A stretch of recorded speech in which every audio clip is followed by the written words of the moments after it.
Have you ever really wanted to get rid of that messy hose around the backyard? Let's go through how to put up a hose reel on a brick wall. Using your mounting bracket, just line it up and find the right spot for your hose reel. Grab some tape and mark where you want it to be.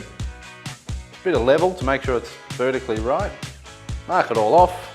Grab your hammer drill, lock the bit in, make sure it's into hammer function, put in 2-second speed, then get hammering. Make sure you clear the hole regularly while you're using the drill bit. This helps get all the debris out. Once you put a couple of holes in, double check and then get drilling again. Grab your wall plugs, push them in, give them a tap in so they can become flush.